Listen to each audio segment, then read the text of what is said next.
전에 어린이부 전도사를 3년 했었는데요. 그때 제가 우리 아이들에게 떠나면서 했던 말이 전도사님을 뉴스에서 보지 않게 하겠다.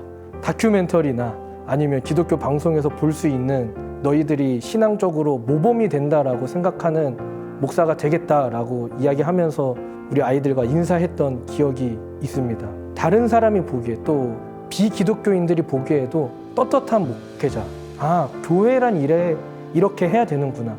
예수님 믿는 사람이라면 이렇게 생활해야 되는구나를 좀 몸소 보여주는 목회자가 되고 싶습니다. 사이좋은 교회를 담임하고 있는 진은총 전도사입니다. 나이는 29이 됐고요. 재밌게 또 즐겁게 교회를 세워나가고 있습니다. 전도사님 그럼 요즘 하루하루는 좀 어떠세요? 불규칙적인 삶을 살고 있고요. 요즘은 청년 커뮤니티를 만들어서 지금 뭐 책 모임도 진행하고 또 배드민턴 모임도 진행하고 하면서 살고 있습니다. 개척교회를 인수를 하셨는데 이 운영하고 있는 교회는 어떤 교회인가요?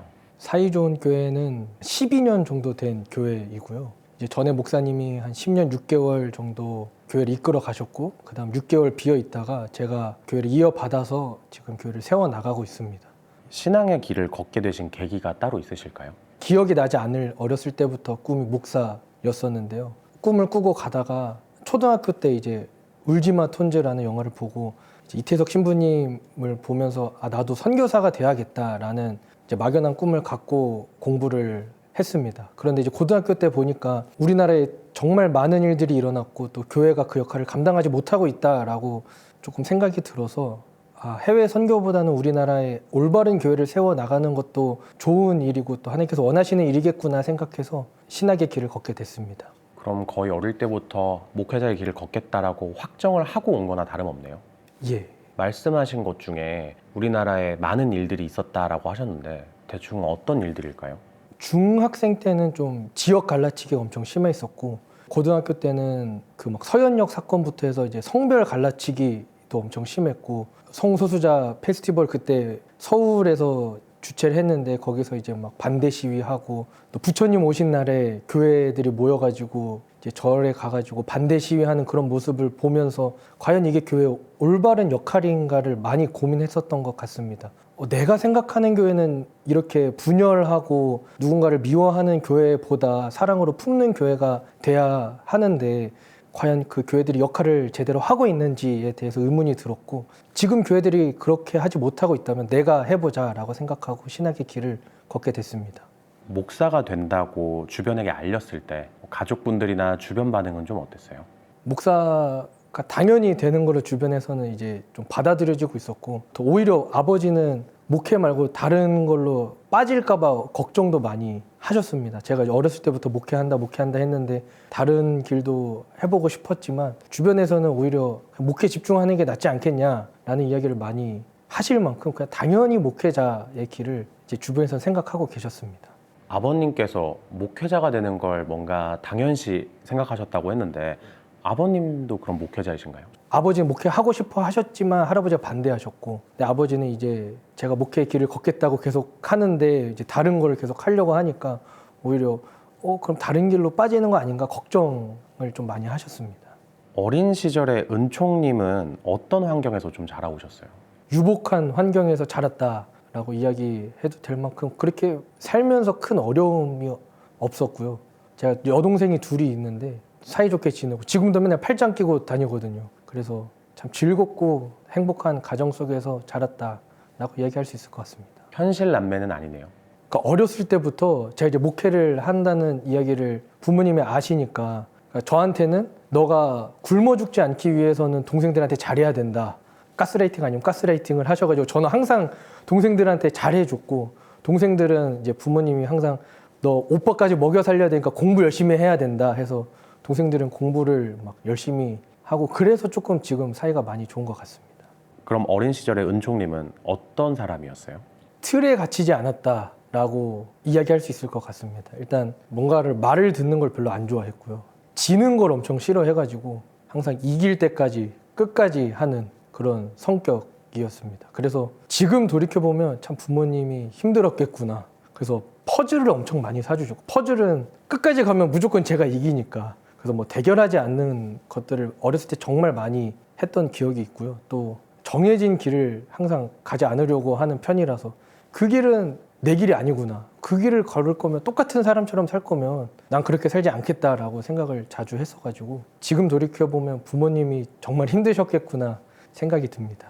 어린 시절부터 교회를 오래 다니셨을 텐데 돌이켜보면 내 어린 시절의 교회는 어떤 느낌이었어요? 또 놀이터이면서 학교다라는 생각을 정말 많이 했습니다.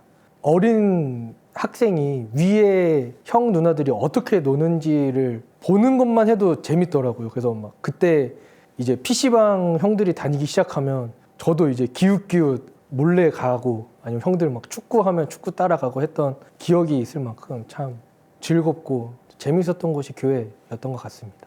어린 시절부터 이제 청소년기를 쭉 거쳐서 이제 목사님이 되기 위해서 이제 신학대학교까지 가셨는데 신학대학교는 일반 대학교랑 좀 어떤 차이점이 있을까요? 인원수가 많이 적고요. 한 학년에 한 200명 정도 되는 것 같아요. 정말 작아서 연애를 매우 조심히 해야 된다라고 이야기도 많이 나오고요. 제가 느끼기에는 좀 재미없다. 막 대학교 한상을 보고 들어갔지만 뭐 이런 얘기 해도 될지 모르겠지만 신학교에서 뭐 과가 뭐 한두 개밖에 없으니까 과팅도 없고 뭐 축제도 그냥 재미없고 따분한 학교였던 것 같습니다. 신학대학교는 축제가 좀 어때요? 축제보다 예배에 더 가깝고요. 찬양팀 불러서 같이 찬양하고 기도하고 그걸 알기 때문에 한 번도 축제를 가본 적이 없어서 매점에서 맨날 음료수 팔고 그 돈으로 이제 고기 사 먹으러 가고 그랬던 기억이 있습니다. 신학대학을 들어간다는 것 자체가 종교와 관련된 일을 하겠다라고 해서 들어갈 것 같다고 생각을 하는데 실제로 신학대학을 가신 분들이 목회자의 길로 많이 가시나요? 전 세대보다 많이 안 가는 느낌이고요. 현실적으로도 안 가고 있는 것 같아요. 그래서 제가 현장에서 같이 이야기할 수 있는 동기들도 별로 없고 오히려 선배들이랑 같이 이야기하는 편이 많은 것 같습니다. 언제 이 개척교회를 인수하신 거예요? 2025년 1월 1일 날 처음 인수를 받았고요. 1월 26일 날 첫 부임 예배를 드렸습니다. 처음부터 개척교회를 인수하고 넓혀 나가실 생각이었던 거예요? 사실 넓혀 나갈 생각은 없었고요. 교회가 사라지는 거는 막아야 된다라는 생각을 하면서 인수를 받았습니다. 사전 인터뷰 때 인수할 수 있는 교회들이 여러 선택지가 있었다고 제가 들었는데 왜 이 교회를 고르시게 된 거예요? 일단 아무도 안 가는 길이니까 그러면 내가 어떤 교회를 가야 될까를 많이 고민을 했었고요. 그래서 사람이 있는 교회를 가야 할까 아니면 뭐 재정이 좀 탄탄한 교회를 가야 할까를 고민하다가 그 누구도 가지 않는 교회를 가는 게 이제 하나님께서 원하시는 일이겠다라고 생각이 들어서 사이좋은 교회가 6개월 정도 비어 있다는 소식을 듣고 아, 이 교회가 내가 가야 되는 교회구나 생각하고 오게 되었습니다. 이 교회를 선택하셨던 하나의 또 이유가 사람들이 많이 모이지 않을 것 같은 교회라 선택하셨다고 했는데 왜 이렇게 생각하신 거예요? 일단 그때는 처음 딱 왔는데 간판이 색이 바래가지고 교회인지도 모르겠는 간판이 있었습니다. 그래서 이제 그 간판을 뚫고 내려와 보니까 엄청 습하고 바닥은 막 다 검정색에 먼지 끼어 있고 거미가 막 있고 이런 모습을 보면서 여긴 진짜 아무도 안 가겠구나. 그리고 이제 주변에서도 평신도들이 그런 교회 가겠냐 이야기를 하실 만큼 교회 상황이 좋지는 않았습니다. 아무도 안 갈 것 같으니까 내가 가야겠다라는 생각도 있었고요. 또 다른 한편으로는 어떻게 보면 단독 목회를 나가는 사람이 없는 게 현실인데 이 길을 처음으로 걸어가고 이제 또 후배들에게 길을 넓혀주는 사람으로서 차라리 사람이 아예 없는 곳에서부터 시작하는 게 이 후배들이 뒤를 따라오기 편하겠다. 조금 더 좋은 환경에서 한다면 더 열심히 목회할 수 있다라는 거를 후배들에게 보여주고 싶어서 사람이 안 올 것 같은 교회로 선택한 것도 있습니다. 이 교회를 최종적으로 선택을 했을 때 주변 반응은 좀 어땠어요? 주변 반응이 안 좋을 걸 알고 있어서 일단 먼저 행정 처리를 다 해놓고 주변에 말씀을 드렸습니다. 그래서 주변에서는 엄청 반대하셨고 아버지랑 어머니도 반대하시고 주변 목사님들 다 반대하셨는데 행정 처리가 다 넘어갔다. 그래서 이제 어머니 아버지가 걱정을 많이 하셔서 그럼 교회 보러 오셔라 해서 어머니 아버지 교회 보러 오시고 목사님도 이제 잘 이야기를 해주셔서 제 마음을 아시니까 이 아무도 안 가는 교회를 세우고 싶어 하는 마음을 이해해 주셔가지고 오게 되었지만 지금도 마음 아파하시고 또 주변 목사님들은 반대하셨던 것 같습니다. 개척교회를 선택했다는 것에 대해서 반대를 하신 거였어요? 아니면은 교회의 환경이나 상태를 보고 반대를 하신 거예요? 이게 단독 목회를 나가는 것도 엄청 반대를 하셨고요. 그러니까 큰 교회에서 배워서 나가야 되지 않겠냐라고 이야기를 하셨는데 제가 이제 그거는 내 길이 아니다라고 이야기를 드리면서 가장 안 좋은 교회로 가니까 이제 부모님은 좀 충격이 크셨던 것 같습니다. 그래서 몇 달 동안 반대하시고 저도 그냥 진행해보자라고 해서 진행을 했습니다. 아까 말씀하셨듯이 지기 싫어하시는 성격이니까 원하시는 대로 잘 꾸려 나가실 수 있지 않을까 생각을 합니다. 지금 취식 같은 건 다 교회에서 하고 계신 거예요? 맞습니다. 여기 교회에서 하시고 계신 이유가 있을까요? 가장 존경하는 목사님께서 항상 하셨던 말씀이 목회는 함께 살아가는 거다라는 얘기를 많이 하셨는데요. 내가 이 지역과 함께 살아가지 않고 어떻게 교회를 세워나갈 수 있겠느냐라는 생각을 하게 되어서 교회에서 살아보자라고 생각을 하고 일단 교회에서 살게 되었는데 이게 주방이 없더라고요. 그래서 어떻게 하지 고민하다가 어떤 생각까지 했었냐면 전자레인지로만 요리할 수 있는 유튜브를 하나 개설을 해서 내가 전자레인지 요리를 한번 발명해보자라고 생각할 만큼 매일 이제 전자레인지로 할 수 있는 요리, 뭐 보쌈도 해보고 수육도 해보고 뭐 다 제육도 해보고 다 해보면서 한 7개월 동안 살다 보니까 이제 주변에서 그 소식을 목사님들이 들으시고 한 교회에서 이제 도시락 후원을 해주시겠다라고 하셔서 지금 점심은 그 교회에서 도시락으로 해결하고 있고요. 저녁은 그전처럼 이제 전자레인지 요리사의 삶을 살아가고 있습니다. 또 이제 화장실이 없어가지고 어떻게 할까 고민하다가 주변에 헬스장이 13개월 39만 원 이제 부가세 별도가 있어가지고 여기서 씻으면 되겠다. 거기 또 24시간에 연중무휴여가지고 그저께 다시 갱신했습니다. 그래서 거기서 씻고 있습니다. 그럼 겸사겸사 운동도 좀 하시고. 운동은 거의 안 하고 있습니다. 알겠습니다. 교인이 1년 동안 없었잖아요. 그 교인 분들이 안 계셨던 1년 동안은 어떻게 좀 생활하셨어요? 많은 분들이 생각하시기에 이제 교인이 없다라고 하면 이제 놀고 뭐 여행 다니고 이렇게 생각을 많이 하시는데요.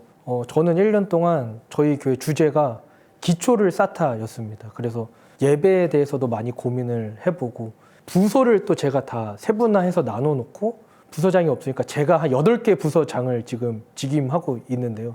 교회를 세워나가고 구성을 해나감과 동시에 말씀을 세워나가야 되는 게 교회다라고 생각하면서 이 말씀에 대해서 우리가 어떻게 고민을 하고 또 하나님을 같이 알아갈 수 있을까를 고민하면서 1년을 보냈던 것 같습니다.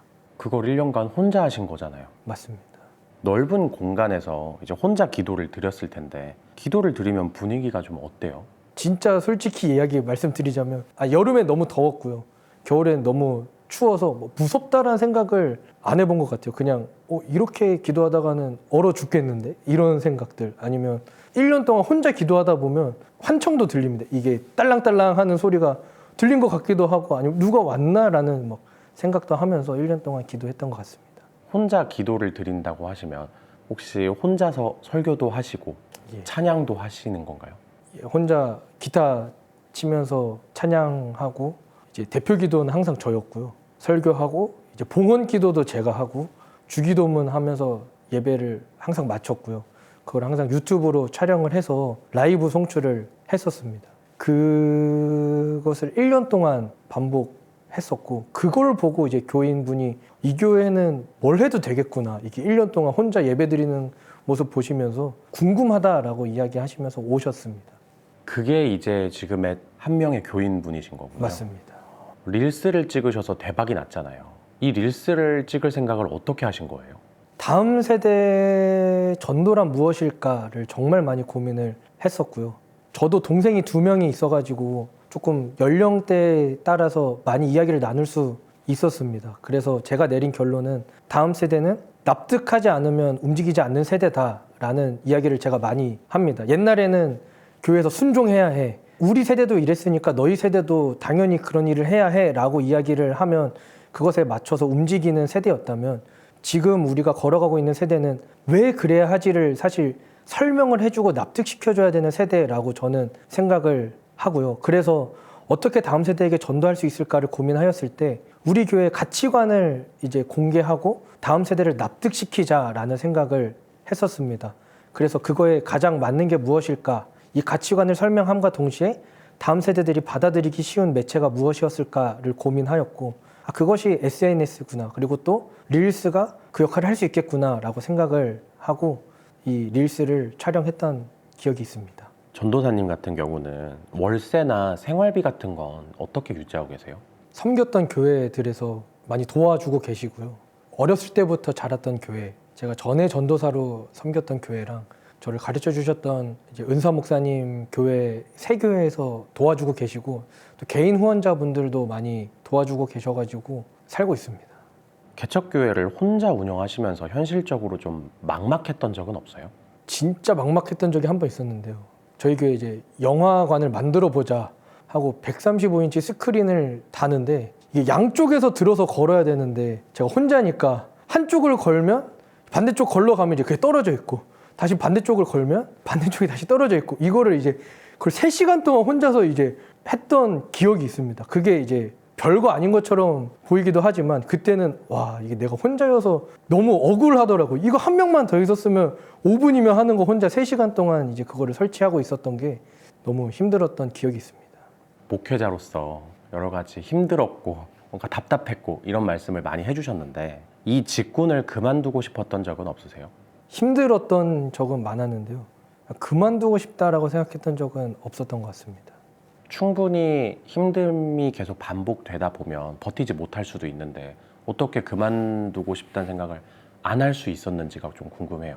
제 목회 선배님들을 봤었을 때 더 힘들게 목회하시는 분도 계시는구나라는 걸 많이 느꼈고요. 모든 직종이 다 힘든 일들은 있잖아요. 힘든 일을 감수하고 그 길을 자신의 비전을 갖고 걸어가는데 저도 당연히 힘든 일이 있을 거라 생각을 했었고 또 그것을 이겨내는 것도 직업을 가진 사람으로서 또 신앙인으로서 당연히 해야 되는 일이라고 생각하면서 이겨냈던 것 같습니다.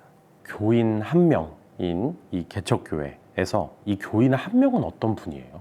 그분은 원래 모태신앙으로 교회를 다니시다가 이제 4년 전에 교회 안에서 갈등이 있어서 그 갈등으로 싸우는 걸 보고 이제 조금 교회가 이래도 되나라는 생각을 갖고 교회를 나오셨다고 합니다. 그래서 다른 교회를 알아보시기도 하셨는데 다 교회가 그냥 똑같은 교회구나. 다 맨날 싸우고 이제 분쟁이 있고 하나님의 사랑을 나누고 예수님의 사랑을 나눠야 되는 교회가 그렇지 못하다라는 모습을 보시면서 교회에 대해서 크게 이제 가고 싶은 마음을 갖지 않으셨다고 합니다. 그런데 이제 그냥 릴스를 보고 또 이제 유튜브를 1년 동안 혼자 송출하는 걸 보시면서 이 교회는 뭘까 생각하시면서 처음에 저한테 그러셨어요. 진짜 영명인지 자기가 보러 왔다. 그리고 진짜 혼자 예배 드리는지 보러 왔다라고 이야기를 하셨습니다. 그리고 이제 지금 같이 매주 예배 드리고 있습니다. 이제 큰 스크린을 걸 때 힘들지 않겠네요.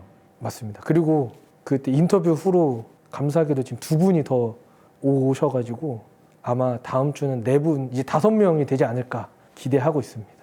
너무 축하드립니다. 감사합니다.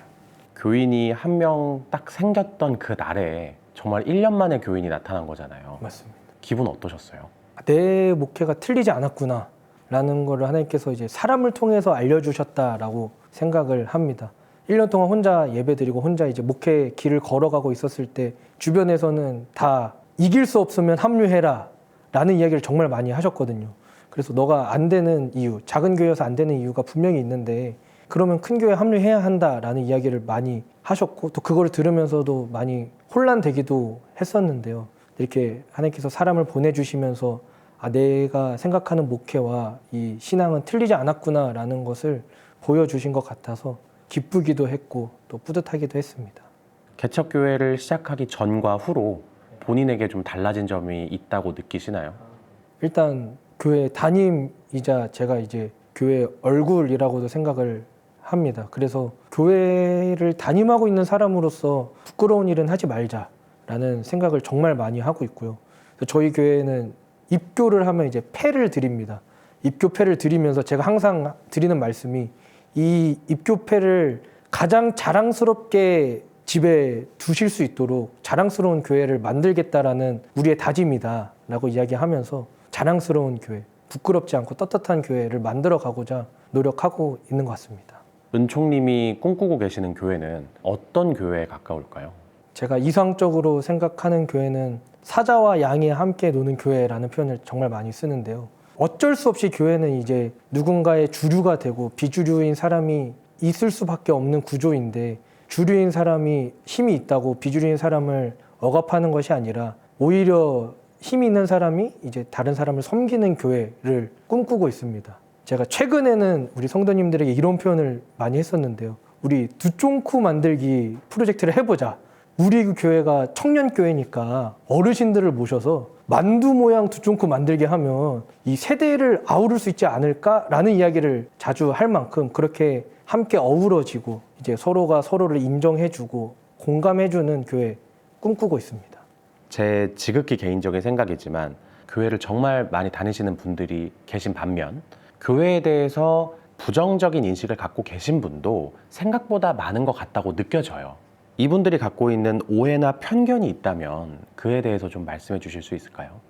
사실 제 주변에는 교회를 안 다니는 친구들이 훨씬 많은데요. 그래서 제가 느끼기에는 교회를 긍정적으로 바라보는 사람보다 부정적으로 바라보는 사람이 더 많다라고 생각을 합니다. 그리고 교회를 다니고 한 교회를 담임하고 있는 사람으로서 지극히 당연한 생각일 수도 있겠다라는 생각을 합니다. 교회가 제대로 된 교회 역할을 하지 못하고 있고, 이제 그리스도인이 예수님의 사랑보다는 세상의 것, 본질보다는 이제 세상의 것을 추구하는 모습을 너무나도 많이 보였기 때문에 이제 교회를 부정적으로 바라보는 시선이 너무나도 당연하다. 저도 인정할 수밖에 없는 것 같습니다. 제가 가장 많이 들었던 편견이 목회자는 돈이 많다. 목사 아들은 BMW 타고 다닌다. 라는 이야기를 정말 많이 들었는데요. 어느 직군이나 마찬가지로 상위 1%는 잘 살 수밖에 없습니다. 구조상. 그런데 그런 분들이 뉴스에 많이 비춰지고 방송에 많이 비춰지니까 아, 목사들은 다 잘 먹고 잘 사는구나. 목사들은 돈이 많구나. 혹은 이제 부정부패하구나 라는 이야기를 정말 많이 하시는데요. 제가 느끼기엔 상위 1%도 아니고 한 0.01% 정도 된다라고 생각을 합니다. 제 주변에서는 오히려 한 끼를 어떻게 식사를 해결해야 할지 고민하시는 목사님들, 또 내 먹을 거를 아끼고 교회를 위해서 더 많이 사용하시는 목회자가 훨씬 많은데, 그런 분들에게 조금 더 초점이 가면 이제 사회 분위기가 되면 좋지 않을까 생각을 합니다. 목회자이시기 전에 은총님도 평범한 사람이시잖아요. 이 한 사람으로서 삶에 대해서 좀 어떤 가치관을 갖고 살아가실까요? 저는 가치관 없이 살아가는 사람이 많은 세대다라고 생각을 합니다. 특히 청년들에게 있어서 그냥 생각 없이 살아가는 사회라고도 저는 생각을 하고, 또 그것에 부정할 수도 없다. 이제 젊은 사람들이 어떤 비전을 갖고 가치관을 갖고 살아가는 것보다 그냥 하루하루 살아가는데 바쁘고, 또 이제 뭐 취직 준비하고 이제 가정을 이끌어 가기 위해서 큰 가치관을 가지고 살아가기보다는 그냥 주어진 상황에 맞춰가면서 살아가는 게 현실이다라고 생각을 하고요. 저는 그런 분들에게 이제 기독교적 가치관을 불어넣어 주어야 한다라는 생각을 갖고 살아가는 사람들입니다. 사실 삶이 너무나도 힘든 사람들에게 있어서 저는 그 삶을 살아가지 못하기에 공감하지 못하는 부분이 너무 많은데, 완전 교회만을 위해 살아야 된다, 예수님만을 위해 살아가야 된다라고 이야기하는 것보다 이 삶과 신앙을 이어주고 자신의 세상과 이 말씀을 이어주는 것이 목회자로서 당연한 거 아닌가, 그리고 그것이 내가 걸어가야 하는 사명이고 그것이 나의 가치관이구나라는 생각을 많이 하면서 살아가고 있습니다. 개인적으로나 아니면 목회자로서나 어떤 목표가 있으실까요? 크게 목표를 갖고 살아가지는 않는 것 같고요. 하나님께서 필요로 하시는 곳에 내가 가자라는 생각을 하면서 살아가고 있습니다. 마지막으로 더 하시고 싶은 말씀이나 시청자분들에게 남기시고 싶은 말씀이 있으시다면 편하게 해주시면 되겠습니다. 저는 교회 다니는 게 즐겁습니다. 이 신앙생활을 함께 나누는 것도 즐겁고, 이제 교회라는 공동체가 너무 즐거운데, 그리고 이제 그 교회라는 공동체로 모여서 하나의 가치관을 갖고 이 예수 그리스도의 사랑을 바라보며 걸어가는 그 걸음걸이도 사실 너무나도 즐거운 사람이지만, 요즘에 교회를 보았을 때 그런 즐거움을 잊어가는 교회들이 너무 많다라고 생각을 합니다. 그래서 몇몇 청년들이 저희 교회를 보고 이런 이야기를 하더라고요. 이제 청년들의 워너비 교회다, 청년들이 너무나도 다니고 싶어하는 교회다 이야기를 해주시는데요. 근데 1년 전까지만 돌아보면 저희 교회는 무너져 있는 교회, 아무도 가고 싶어 하지 않는 교회, 교인도 없고 목회자도 없는 교회에서 그런 꿈을 갖고 달려가는 한 사람이 있었기 때문에 교회가 변했다라고 생각을 합니다. 내 교회가 왜 이럴까? 왜 우리 교회는 제대로 되지 못했을까? 왜 청년들에게 또 나에게, 우리 세대에게 맞춰지지 못하고 있을까라고 고민을 갖고 계시다면 여러분들이 그 교회에서 직접 만들어 가시면 저는 가능하다라고 생각합니다. 그리고 그렇게 건강한 교회들이 많아져야지 교회로서의 가치, 역할을 더 충분히 할 수 있다. 또 이 세상에서 교회란 이런 공동체구나. 교회란 누군가를 미워하고 손가락질하고 죄를 짓는다고 정죄하는 공동체가 아니라 사랑으로 품어주고 부족한 사람들을 세워가는 공동체이구나라는 것을 느낄 수 있도록 여러분들이 한 걸음 한 걸음 같이 걸어가 주셨으면 감사하겠습니다. 좋습니다. 오늘 인터뷰는 여기서 마무리하도록 하고 네, 너무 고생 많으셨고 아닙니다. 응해주셔서 너무 감사합니다. 즐거웠습니다. 네, 고생 많으셨습니다. 감사합니다.